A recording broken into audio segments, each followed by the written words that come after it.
So now we move on to our next presentation, another great title, 9 Things We Learned Marketing a Startup. Here's from Giles Rhys-Jones, he's CMO at What 3 Words. So Giles, tell us the nine things you learned. Over to you. Excellent, thanks very much. Slight caveat, it's 6 things, just because we've got only 10 minutes to talk through, but I will nip through them fast.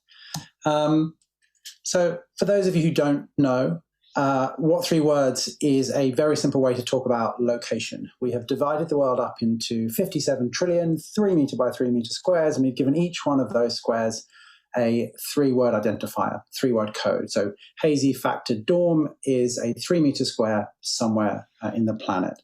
What we do is we take GPS coordinates, which are super accurate, and they cover the world, and we turn them into 3 simple words. We've done that because addressing is not particularly good enough and it's not fit for purpose. So we have a free app which anybody can download and anybody can use, and they are doing that. But that's great. I guess the fundamental question is, how do you change the way the world talks about a location? When you say you've come up with a global addressing system, people look at you often incredulously and say, actually, I live at 22 Kenilworth Avenue, that's fine, and that works for me. So we do all the standard things that you might expect with LinkedIn advertising and Facebook advertising, but there's a few other things that we do that I wanted to talk you through. The first one is around our business model, which is actually, it's not about our own app. And in the future, we hope that our app doesn't exist. It doesn't need to. We want to get built into other people's systems. So when you're getting in a car, or when you're ordering a pizza or getting a delivery, you can use a What 3 Words address, and it will be and it will be recognized. And here are some of the examples of the partners that we have been built into, and you can use What 3 Words in.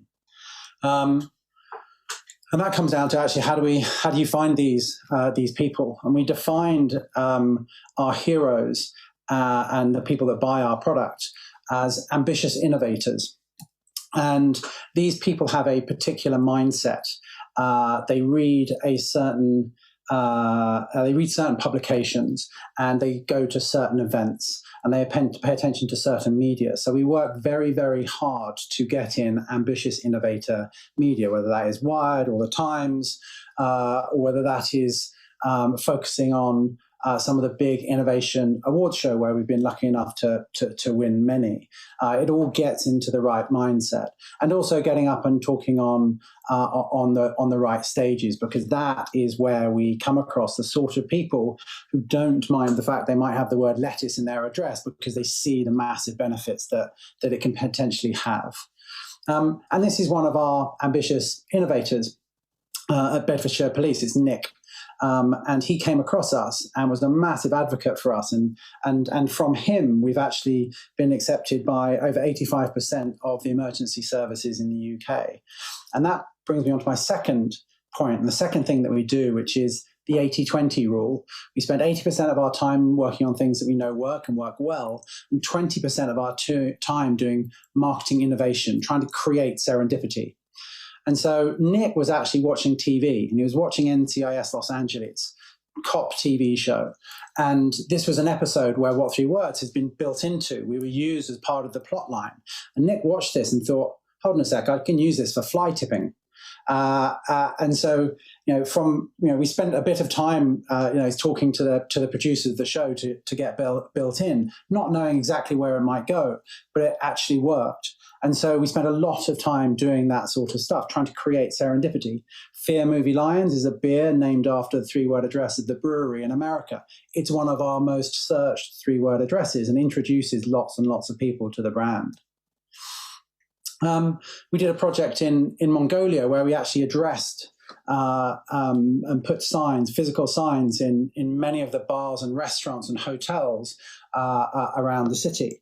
Just so happened that there was an editor from Lonely Planet there who has subsequently built us into their latest guidebook to Mongolia. So every single listing has got a 3-word address. And this happens often. If you happen to go to a particular bar in Shanghai on a Friday evening, you might well see Fire Defeat Develops. which is the three-word address of that particular bar. It just so happens there's quite a lot of automotive executives that also frequent that bar. So we're kind of surrounding these people with opportunities to see us, not necessarily in a very salesy way, but just so they can discover us.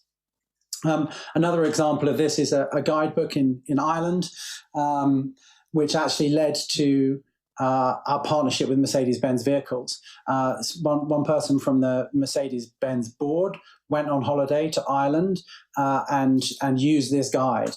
And when a discussion about what three words came up at the board meeting, he actually pulled out the magazine and said, "Yes, they're a real thing. I look at them in this book." So we seed all these things out. They're very, very difficult to measure. That's why it's marketing innovation, to see if we can stimulate this sort of stuff. The third one is around making it really, really easy to buy. So over the past 2 years, What Three Words has actually made advertising for Ford, for Mercedes-Benz, for Airbnb. We got shortlisted at D&AD for a project we did for Airbnb. We have an in-house marketing team that not only do work for What Three Words, we actually do work for our partners, and we give it to them because it's a much more cost-efficient way of getting our message out there, is when we not only tell people about What Three Words, but show exactly where they can use it. So here's an example of some of the things that we've done with Mercedes-Benz, and that makes it really, really easy for them to buy the system and tell people about it. And actually, we've taken that down to the next layer now, which is a kind of self-service hub.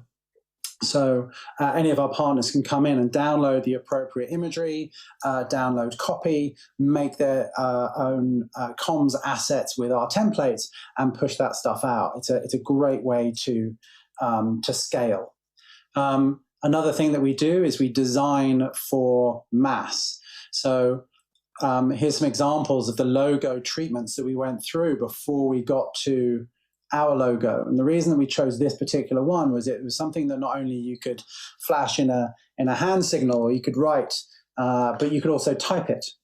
And as you can see on the right, someone reported a leak to Essex Water.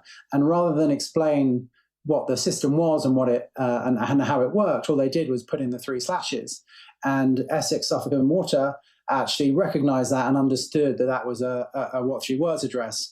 And so we've taken the design for mass down to the very, very simple things that we do, everything from our logo to how we enable our partners. The final two, we have a strategy of ready, fire, aim. We get things out into the market very, very quickly. And they're in a decent state, but they're not perfect. We think momentum is key. So we did our first ad campaign last year, and we actually tested it online first. We did maybe 7 or 8 different iterations and measured that on a kind of cost per download, and we saw a significant improvement. And actually, the last one became the ad that we put out on TV. But we decided to move as quickly as we could. And then that TV ad had a fantastic effect. We got to number 1 on both of the app stores over the summer and again over Christmas of this year. It generated a huge number of PR stories. The focus of the campaign was emergency services and how emergency services across the UK are using What Three Words. So it was a fairly emotive subject. But it did incredibly well. And then that has led to, even though we were focusing on emergency services, that had led to other partners who are not directly in the emergency space. So Hermes will now deliver your package to a What Three Words address, as will AO. And the AA will pick you up if you break down and give them the 3-word address.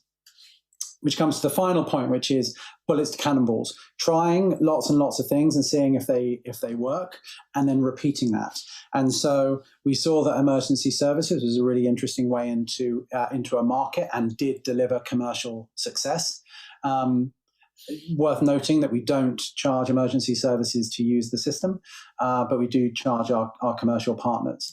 And so what we've done is we're now accepted by 100% of emergency services in Australia. We're being used by emergency services in Germany, in Canada, and in the US. And so we found a repeatable model and a scalable model that we can just go again and again and again. So that is the end of my presentation. Are there any questions in the last couple of minutes? There are indeed. Thank you so much for that. I was just thinking to myself, I love this. And as I looked down at the questions, the exact same words appeared. It's just quite nice. That was from Kate, who does say, love this. How are the 3 words generated? Do you also work with telecoms companies to show areas with no coverage / blackouts? So the words are broadly randomly allocated. We put shorter, more memorable words in places that speak the language. We are currently in 47 different languages. What we've also done is a non-hierarchical system. So similar sounding words are placed very, very far apart. So it's very obvious if you've made a mistake. So table chair lamp is in America, table chair damp is in Australia. So if you make a slight error, it's very, very obvious. Yes, we're working with a number of different telco companies and utility companies, mining companies, construction companies. Highways England use us. For asset management, it's a great resource. So it's everything from delivery companies, mobility companies, taxi companies. Your next Addison Lee will pick you up and drop you off at a 3-word address. Amazing. This stage is actually Gear's Plank Voter, for those who care. David from Scars Tight Movies says, I love the idea and I've used it many times. How does the company make money? So if you are a delivery company and I can save you a couple of 100 yards on each delivery and you're doing a couple of 100 a day, that equates to a significant saving. So a test we did in London with street addresses versus 3-word addresses saved the company 28% of time. So there is a significant economic benefit as well as an environmental benefit because less congestion, less time on the road, better customer satisfaction. So we charge you if you're a delivery company or if you're a car company or you're using it for commercial reasons, and you can save or make money. But for everybody else, it's free. And for emergency services and NGOs and charities, it's free because we're trying to do the right thing. We're trying to make the world a better place, but do it in a commercial way. Well, like Kate, I love it too. Love it. Thank you so much for your time. That's fantastic.